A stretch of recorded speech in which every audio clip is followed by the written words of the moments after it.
everyone.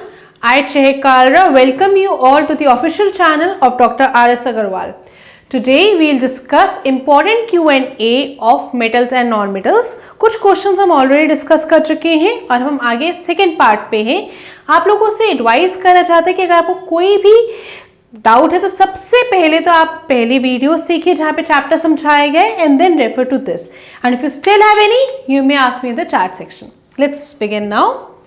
पहला question है of this part, give uses of metals. Metals काम कहाँ आते हैं? सबसे पहला आयरन, कॉपर एंड एल्यूमिनियम. ये कुकिंग यूटेंसिल्स में काम आता है, वाटर बॉयलर्स में काम आता है, फैक्ट्रीज वगैरह में. सेकेंड, कॉपर मेटल यूज होता है इलेक्ट्रिकल वायर्स में for house hold wiring, electrical Motors. Armature coil होती है इलेक्ट्रिक मोटर में यूज होती है, ठीक है. डायनेमोस इलेक्ट्रिक मोटर ही हो गया and many other electrical appliances. Third part, aluminium is use for making electrical cables, thick wires. जो थिक वायर्स होती है वहां काम आता है. जो इलेक्ट्रिकल ट्रांसमिशन लाइन ओवरहेड जा रही होती है ऊपर, वहां पे काम आता है ये. नेक्स्ट, फूड पैकेजिंग में काम आता है and it is also use to make aeroplanes. Next, iron metal nails में काम आता है, स्क्रू बनाने के काम आता है, नट बोल्ट्स जो बीच में फिक्सिंग में काम आता है, pipes, railing, gas cylinders, stoves में काम आता है, ऑफिस फर्नीचर, इंडस्ट्रियल टूल्स, ये भी आपका मेटल का बना हुआ है. देन railway line, transport vehicles etcetera. Silver gold jewellery में काम आता है. Mercury metal, thermometers. So these are few of the uses of metal in front of you. Moving on to next, non metals कहाँ काम आते हैं? Oxygen, you are breathing. Carbon dioxide, you are exhaling out. So carbon dioxide is a compound but still you can write down for carbon. Okay. Next, nitrogen fertilisers के लिए काम आता है. Plus जो आप चिप्स का पैकेट यूज करते हो ना बेटा, उसमें ज्यादा से ज्यादा निकलते कितने होंगे ना, जो चिप्स नहीं निकलते, बाकी सारी चीज होती है वो हवा होती है. वो हवा कौन सी होती है? नाइट्रोजन गैस होती है. So that's one of the use. Chlorine water purification process में यूज होता है to kill the germs. Iodine आपका नॉन मेटल होता है जो पर्पल कलर सोल्यूशन बनाने का काम आता है, जो एंटीसेप्टिक, जब चोट लग जाती है ना वहां पे लगाया जाता है, that is on the wounds. Sulphur और फास्फोरस आपके फायरवर्क्स में यूज होता है. फायरवर्क्स मतलब क्रैकर्स, क्योंकि बहुत जल्दी फायर कैच कर लेते हैं. वल्कनाइजेशन ऑफ रबर, रबर को हार्ड करने के काम आता है ये.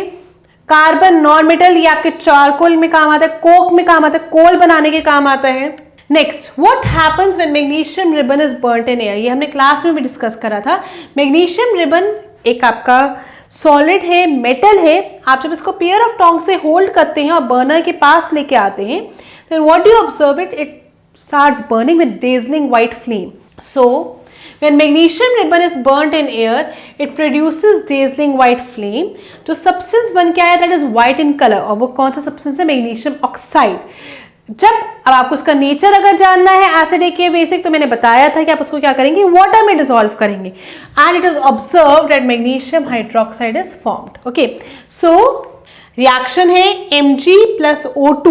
O2 कहाँ से आया? इस बर्निंग की वजह से you get magnesium oxide. Magnesium oxide का मतलब क्या हो गया? एक लेयर डिपॉजिट हो जाती है जो व्हाइट ऐश की है. ये मैग्नीशियम ऑक्साइड को जब आप पानी में डालते हैं तो मैग्नीशियम हाइड्रोक्साइड मिलता है जो रेड लिटमस ब्लू टर्न करता है. This gives proof of its basic nature. ठीक है. Moving next, what happens when copper is exposed to atmosphere. Copper का बताया गया था कि मैंने आपको स्टैच्यू ऑफ लिबर्टी का भी एग्जांपल दिया था कि कॉपर वेसल क्या करते हैं, या कॉपर का जो भी एक कुछ भी ऑब्जेक्ट जो बना होता है वो धीरे धीरे ऑक्सीजन, कार्बन डाइऑक्साइड और वाटर के साथ रिएक्ट करने लग जाता है, जिसकी वजह से बेसिक कॉपर कार्बोनेट बन जाता है. So here is the reaction that when copper vessel is exposed to moist air. Moist air से सबसे पहले तो उसको वाटर मिल जाएगा. For long, it acquires dull green coating. Actually, it is not green in color. So, the green material is a mixture of copper hydroxide and copper carbonate. So, ये copper है, carbon dioxide, oxygen और water के साथ react करेगा, तो आपको CuCO3 जो copper carbonate और CuOH2 मिल जाएगा. That is basic copper carbonate. और इसको भी अगर आप लिटमस पेपर से चेक करेंगे, it will give you read litmus blue. This shows it is basic in nature. Fine. What happens when sulfur is treated with oxygen? अब sulphur क्या हो गया? अभी ये जो तो थे वो मेटल्स के एग्जाम्पल थे. अब ये जो सल्फर है ये नॉन मेटल का एग्जाम्पल है, तो क्या आएगा? सल्फर डाइऑक्साइड बनेगा. अगर आप उसका बिहेवियर चेक करना चाहते हैं तो आप क्या करेंगे? आप उसमें लिटमस पेपर डालेंगे. Let's see. When yellow colored sulfur powder is taken in spatula, spatula क्या होता है, स्पून होते हैं केमिस्ट्री का, and heated it in, then the sulfur dioxide is formed. So when this oxide is treated with water, then sulfurous acid is formed. So on treating with blue litmus, it turns into red, which shows that non-metallic oxides are acidic in nature.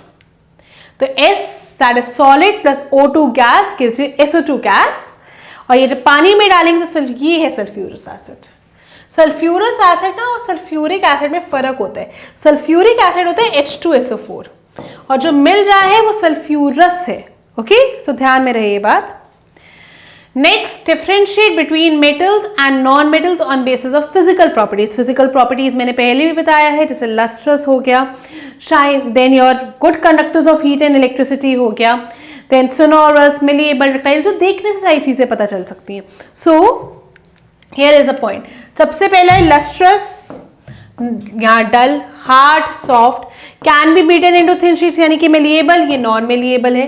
Can be drawn into wires, ये non ductile है. Good conductors, poor conductors, good conductors of electricity, poor conductors of electricity.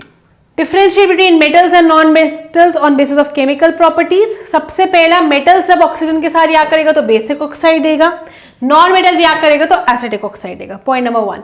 Second, metals पानी के साथ react करते हैं, non metals नहीं करते. Next, metals acid के साथ रिएक्ट करेंगे तो हाइड्रोजन गैस प्रोड्यूस करते हैं, नॉन मेटल्स से do not react. Next, metals base के साथ रिएक्ट करेंगे तो हाइड्रोजन गैस देते हैं. नॉन मेटल्स के साथ जो रिएक्शन है वो काफी कॉम्प्लेक्स है, which you will study in class 10th. Okay, moving ahead. Name the following. Probably the last question. ये कुछ exceptions मैंने लिए. One metal and non-metal which exist in liquid state at room temperature. Metal हो गया mercury, non-metal हो गया bromine. Non-metal which is very hard, that is diamond. तो आप इसमें लिख सकते हैं कि कार्बन का एक फॉर्म है ये. Next, non-metal which is good conductor of electricity, that is graphite, again form of carbon. Non-metal which is used in water purification process to make drinking water supply germ-free, मतलब chlorine. Non-metal which is used to make purple colored solution, antiseptic, iodine. Two non-metal which are used in fireworks, that is sulfur and phosphorus. With respect to this, your metals and non-metals chapter is winded up in terms of important question and answers. कोई भी अगर आपको doubt है तो आप मेरे से पूछ सकते हैं चैट सेक्शन में. Thank you.